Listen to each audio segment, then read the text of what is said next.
வடமாகாணத்திலே தேசிய மக்கள் சக்தி அரசாங்கத்தினுடைய ஜனாதிபதி அனுரகுமார திசநாயக்கா பதவியேற்ற கையோடு ஜனாதிபதியாக எங்களுடைய வீரம் விளைந்த வல்வெட்டித்துறை மண்ணிலே வந்து நின்று 2017 ஆண்டு 11 இலக்க இழுவமடி சட்டத்தை நிறைவேற்றுவேன் என்று வீரம் செறிந்த எங்களுடைய வல்வெட்டித்துறை மண்ணிலே வந்திருந்து மக்கள் முன்னிலே பொய் கூறி சென்ற ஜனாதிபதியாகத்தான் இருக்கின்றார். இன்னும் ஒரு முறை இவர் வல்வெட்டித்துறை மண்ணிலே வந்து எங்களுடைய வீரம் விளைஞ்ச மண்ணிலே வந்து நின்று பொய்யை கூறி எங்களை ஏமாத்திரத்திலே கடந்த காலங்களிலே கடத்தொழில் அமைச்சர் தான் அதை செய்து வந்தார் என்று பார்த்தால் ஜனாதிபதியும் பொய்யை கூறி வல்வெட்டித்துறை மண்ணிலே நின்று உள்ளூர் இழுவைமடி தொழிலை நிறுத்துவேன் என்று மார்தட்டி சென்ற ஜனாதிபதி இன்று 1.5 வருடங்கள் கடந்ததும் உங்களுடைய பேச்சு என்னவாச்சு? வீரம் விளைஞ்ச மண்ணிலே வைத்து தமிழர்களை ஏமாற்றலாம் என்று நீங்கள் கருதுவீர்களா இருந்தால் எதிர்காலம் கடற்றொழில் சமூகம் அதற்கு தக்க பதிலடி வழங்கும் என்ற ஒரு எதிர்பார்ப்பை நாங்கள் ஜனாதிபதி அனுரகுமார திசநாயக்கு சொல்கின்றோம். நாங்கள் தமிழர்கள் வன்முறையையோ அல்லது வன்முறையை விரும்பாத ஒரு சமூகமாக இருக்கின்றோம்.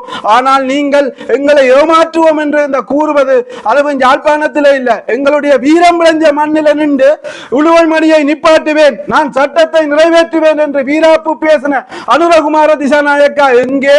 இன்றும் அதை கேட்டு கடத்தொழில் மக்கள் ஏமாந்திருக்கின்றார்கள். இந்த ஏமாற்றம் இனியும் தொடராது என்ற ஒரு செய்தியை ஜனாதிபதி அனுரகுமார திசாநாயக்காக்கு தெரிவித்துக் கொள்வதோடு அடுத்த கேள்வியாக இலங்கையினுடைய கடற்றொழில் அமைச்சர் ராமலிங்கம் சந்திரசேகரன் அவர்களே, நீங்கள் கடற்றொழில் அமைச்சராக பொறுப்பேற்ற பிற்பாடு வடக்கு கடற்றொழில் சமூகம் உங்களை வேண்டிக் கொண்டது சட்டவிரோதமான முறையற்ற தொழில்களையும் இலங்கையின் அதி உயர் சபையான பாராளுமன்றத்திலே கொண்டு வரப்பட்ட சட்டங்களை நடைமுறைப்படுத்துங்கள் என்று நாங்கள் தொடர்ந்து வலியுறுத்தி வருகின்றோம். நீங்கள் அதனை கருத்திலே கொள்ளாது அதேபோல இலங்கை இந்திய மீனவர் பிரச்சினை தொடர்பாக இந்த தடை காலத்துக்கு இடையிலே ஒரு ராஜதந்திர ரீதியான பேச்சுவார்த்தையை மேற்கொண்டு எங்களையும் எங்களை கடலையும் காப்பாற்றுங்கள் என்றால் நீங்கள் அதை செவிசாய்க்காம இருக்கிறீர்கள். நீங்கள் செவிசாய்க்க மாட்டீர்கள் என்றும் எங்களுக்கு தெரியும். இருந்தாலும் நாங்கள் பிறந்த மண்ணிலே நாங்கள் செய்த பாவத்திலே உங்களை கடற்றொழில் அமைச்சராக்கி வடக்குக்கு அனுப்பி இருக்கிறார் ஜனாதிபதி. அந்த பாவத்தை நாங்கள் அனுபவிக்கின்றோம். அந்த அனுபவத்தின் வழியால தான் திருப்பி திருப்பி உங்கள்கிட்ட கேட்கிறோம். நாங்கள் செய்த பாவத்துக்கு நாங்கள் எங்கட கண்ண குத்துற நிலைதான் இந்த கடத்தொழில் அமைச்சர் நிலையாக இருக்கிறது. அது உங்களை குறை சொல்லி மறையில்லை. இலங்கையினுடைய சட்ட திட்டங்களுக்கு அமைய கடத்தொழில் அமைச்சராக நீங்கள் இருக்கிறீர்கள். ஆனால் நாங்கள் மீனவராக குடிமக்களாக உங்களுக்கு விட்டாலும் உங்களுக்கு வரும் ஒரு அமைச்சு பதவியும் ஒரு காரும் கிடைத்தால் நீங்கள் கடத்தொழில் அமைச்சர் என்று பூலோகம் சுத்துறது போல் உலக நாட்டுக்கும் சுத்துகிறீர்கள். ஆனால் எங்களுக்கு வெக்கமாக இருக்கு. நாங்கள் பிறந்த மண்ணிலே எங்களுக்காக கடத்தொழில் அமைச்சராக இருந்து எந்த சேவையும் செய்யவில்லை.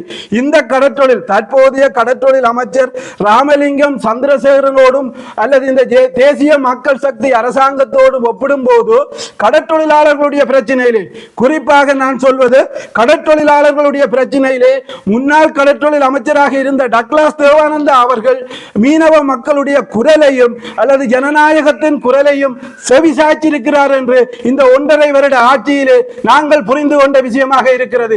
ஏனென்று கேட்டால் அவர் மக்களின் குரலை செவிசாய்த்திருக்கின்றார் அல்லது மக்களுடைய கோரிக்கைகளை செவிசாய்ச்சி கரிசனை எடுத்திருக்கின்றார்.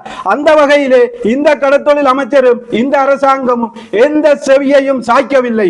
உதாரணத்துக்கு நாங்கள் சொல்கின்றோம், கடத்தொழிலாளர்களுக்காக புதிதாக கொண்டு வரப்பட்ட கடத்தொழிலாளர் திருத்த சட்டத்தை புதிய கடத்தொழில் அமைச்சராக இருந்த டக்ளாஸ் தேவானந்தா கொண்டு வந்த போது முதலிலே எதிர்ப்பு தெரிவித்தது வடக்கு கடத்தொழில் சமூகம்.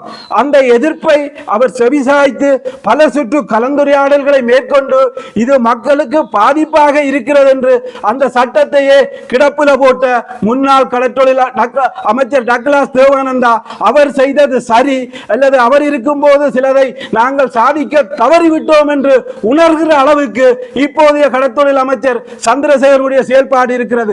அதே சட்டத்தை இந்த கடற்றொழில் அமைச்சர் ஜனாதிபதி தலைமையிலான தேசிய மக்கள் சக்தி அரசு அரசாங்கம் என்ற ஜேவிபி அரசாங்கம் அந்த சட்டத்தை கொண்டு வந்து அமைச்சரவையிலே நிறைவேற்றி இன்று வரையும் மக்களுக்கு வெளிப்படுத்தாமல் மறைமுகமாக அமைச்சரவையிலே நிறைவேற்றப்பட்டிருக்கின்றது. இதே கடத்தொழில் அமைச்சர் இதைத்தான் நீ செய்கிறாய். டக்ளஸ் தேவானந்தா அமைச்சர் வெளிப்படையாக செய்தார். நீங்கள் திருட்டுத்தனமான மோசமான முறையிலே இன்று வரைக்கும் அமைச்சரவையிலே அங்கீகரிக்கப்பட்ட புதிய கடற்றொழில் சட்டம் தொடர்பாக எந்த ஒரு மீனவனுக்கோ எந்த ஒரு மாவட்ட திணைக்கள அதிகாரிக்கோ தெரியாது என்று நாங்கள் வெளிப்படையாக சொல்கின்றோம். அப்ப திருட்டுத்தனமான வேலையை செய்கின்ற சந்திரசேகரன் கடற்றொழில் அமைச்சரா அல்லது இவர் மக்கள் பிரதிநிதியா? இவர் மக்கள் ஓட்ட வாக்குல வந்திருந்தால் நாங்கள் இவரை கேட்கிறதுல நியாயம் இருக்கு. போடாத தேசிய பட்டியலில் வந்தவருக்கு ஒன்று கடல் தொழிலை பற்றி தெரியணும் அல்லது இவருக்கு ஆலோசனை வழங்குறதுல கடற்தொழிலாளர் சார்ந்தவர்கள் ஆலோசனை வழங்க வேண்டும். இது ரெண்டுமே ஒன்றும் இல்லை. ஒன்று கடற்தொழில் இல்ல, கடற்தொழிலை பற்றி தெரியாது ஆலோசனை வழங்குறவர்கள் கடற்தொழிலாளர் இல்ல. அப்ப சும்மா ஒரு பேருக்கு பொம்மையாக வச்சுக்கொண்டு இந்த மறைமுகமான திட்டத்தை ஏன் இந்த சந்திரசேகர் அமைச்சரும் ஜேவிபி அரசாங்கமும் செய்யுது? இதை வெளிப்படுத்துங்கள். என்ன சட்டம் என்று அன்றைக்கு கடற்தொழில் அமைச்சர் டக்ளஸ் தேவானந்தா அதை வெளிப்படையாகத்தானே நிராகரிச்சிருந்தார்.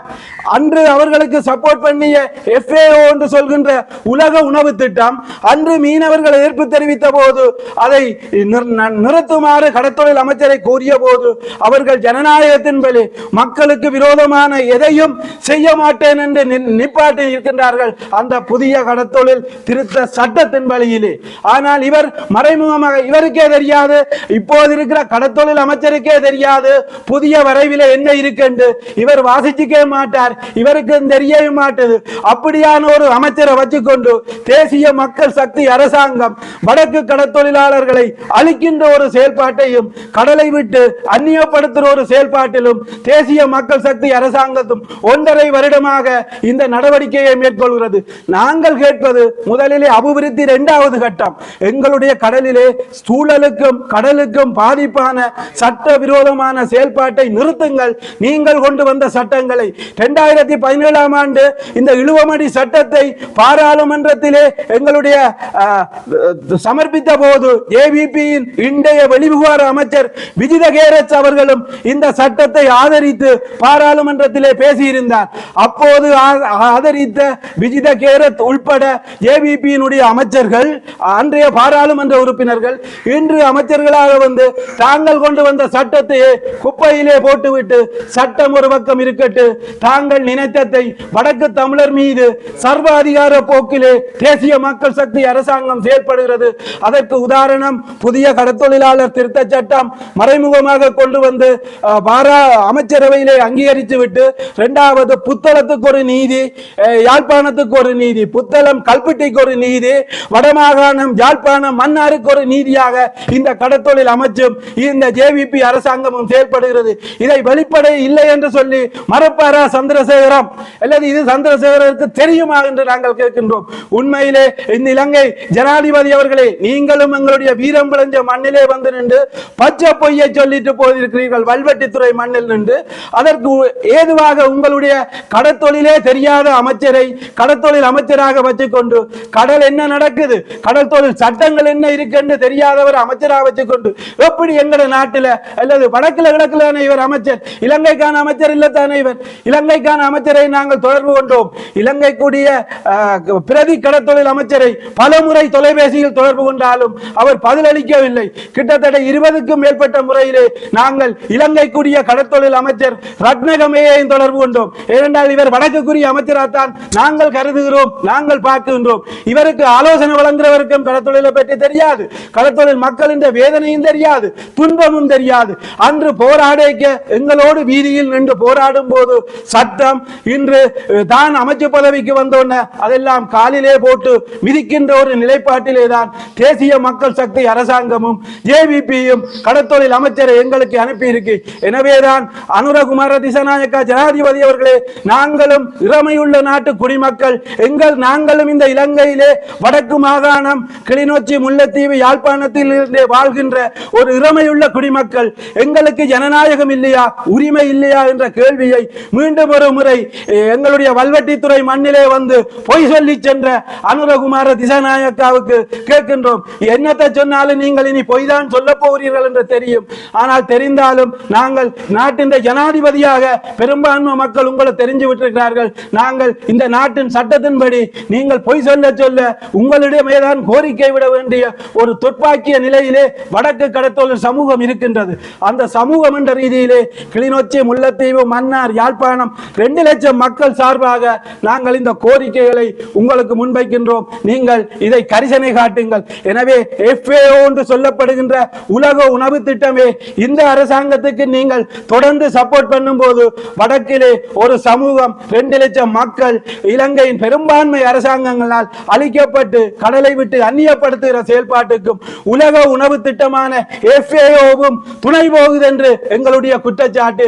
ஏனென்றால் அந்த புதிய கடத்தொழில் திருத்த சட்டத்திற்கு உலக உணவு திட்டம் தான் நிதி அரசனை வழங்கியது என்பதையும் நாங்கள் அறிந்திருக்கிறோம் என்ற செய்தியையும் சொல்லி மீண்டும் ஒரு முறை நீங்கள் எங்களுடைய கருத்தை செவிசாய்க்காவிட்டாலும் நாங்கள் இலங்கை குடிமக்கள், நீங்கள் பெரும்பான்மை இனத்தினுடைய ஜனாதிபதி என்ற ரீதியிலே எங்களுடைய கருத்தை தொடர்ந்து நாங்கள் முன்வைப்போம். நீங்கள் எங்களை சுட்டாலும் பரவாயில்லை, எங்களை மிரட்டினாலும் பரவாயில்லை, எங்களுடைய மக்களுக்கான எங்களுடைய உரிமை கிடைக்கும் வரை எங்களுடைய குரல் ஓயாது என்ற செய்தியும் இன்றைய காலத்திலே முன்னாள் கடற்தொழில் அமைச்சர் டக்ளாஸ் தேவானந்தாவோடு இந்நாள் கடற்தொழில் அமைச்சர் என்று சொல்லப்படுகின்ற சந்திரசேகரனை ஒப்பிடும் போது கடற்தொழில் முன்னாள் அமைச்சர் டக்ளாஸ் தேவானந்தா கடற்தொழில் திருத்த சட்ட விஷயத்திலே மக்களின் குரலுக்கும் ஜனநாயகத்துக்கும் சாதகமாக செயல்பட்டுள்ளார் என்றதை தற்போதுதான் உணர்கின்றோம். நாங்கள் வாக்கு போடாத ஒரு ஆளை அமைச்சராக்கி எங்களை அளிக்கின்ற செயல்பாட்டுக்கு JVP தேசிய மக்கள் அரசாங்கம் தொடர்வது